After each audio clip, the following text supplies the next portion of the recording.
cuentas @reporteporgb y @del Valle Canelón. Nuestro invitado es Tulio Ramírez. ¿Sus cuentas en Instagram? @Tulio Ramírez C1. C1, también en el Twitter o X. En el Twitter no tiene el 1, @Tulio Ramírez C. Ahora, le dejaba una interrogante y es el tema de, con la cantidad, la matrícula que hay por salón, y esto se ve en todos los niveles, primaria, secundaria y universitaria, y también tanto en pública como en privado. Sí. O sea, ¿se le está de verdad brindando calidad educativa a ese muchacho cuando es una maestra y tienes 35, 37 muchachos por salón?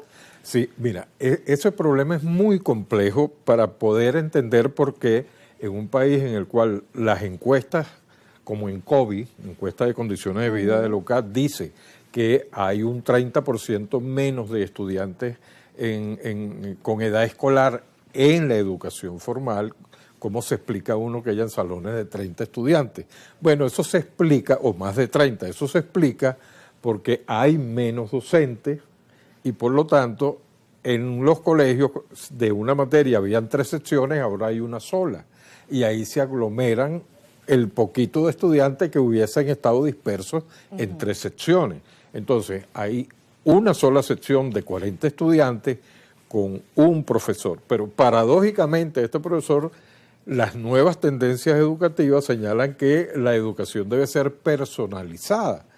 ¿Cómo un profesor, un maestro puede atender de manera individual a niños en un salón que rebasan el número de 30 estudiantes?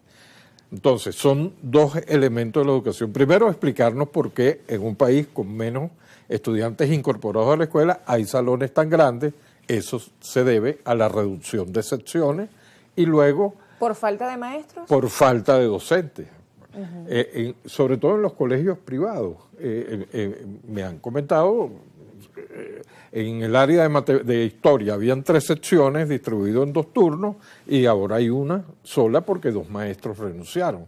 Entonces eso agrupa a todos los estudiantes, pero a la vez se le dice a ese maestro que debe atender individualmente, o la educación debe ser más personalizada. Entonces es difícil pedagógicamente hacerlo si tienes un número tan grande de estudiantes. Eso afecta, por supuesto, la calidad. Y también el poquito tiempo, ¿no? Y eso va muy relacionado con el tema de la reducción o la eliminación de las tareas escolares, porque en algún lado escuché que Héctor Rodríguez había señalado que, o no sé si fue usted acá, que en otros lados existía, creo que en España, no hay las tareas escolares, el muchacho las hace en el mismo colegio, pero eso implica que tienes que tener un horario corrido. Claro, ¿no? si tienes un horario corrido en la mañana... ¿Eso es posible en estos momentos en Caracas? En Caracas no, en Venezuela, tal como está el tema educativo, el sector educativo. No, porque las escuelas, las llamadas escuelas integrales han ido desapareciendo y están trabajando en un solo turno. Y esto, por supuesto, impide hacer las tareas dentro de la escuela en lo que llamaríamos el horario extracurricular. ¿Okay? Hay un horario en el cual recibes contenido y un horario en la tarde en el cual realizas actividades, entre ellas las tareas orientadas por un maestro o un auxiliar que está allí acompañando al estudiante. Eso sucede en Finlandia, eso sucede en Europa, en muchos países de Europa. Aquí no sucede. Y peor, el año pasado, con el horario mosaico, pues mucha menos posibilidad de establecer esa dinámica, que sería muy sana. ¿El horario mosaico se eliminó? El horario mosaico, a Dios gracias, ha ido desapareciendo.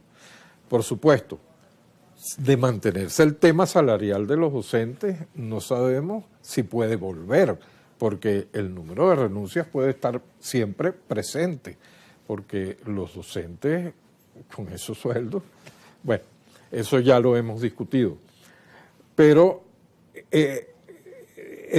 la ganancia pedagógica de tareas asistidas dentro de la clase, desafortunadamente no lo tenemos. Quizás en algunos colegios privados más emblemáticos donde hay un horario integral, pero en la escuela pública venezolana eso no existe, lamentablemente. Ahora, ¿qué sería lo ideal, tomando el contexto venezolano, teniendo, por ejemplo, de acuerdo a las exigencias del Ministerio de Educación y donde se habla de esa educación más personalizada, ¿cuántos niños deberían haber por sección?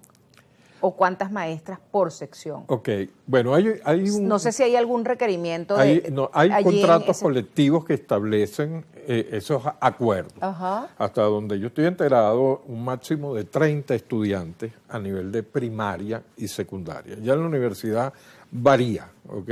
Hay salones en la universidad donde hay 7 estudiantes, porque son asignaturas de elevado semestre, a diferencia de los de primer semestre, que son salones más amplios. Pero en los liceos y en las escuelas... En mis tiempos yo llegué a tener, hubo materias en la universidad que yo tenía 50, o éramos 50. Sí, es así.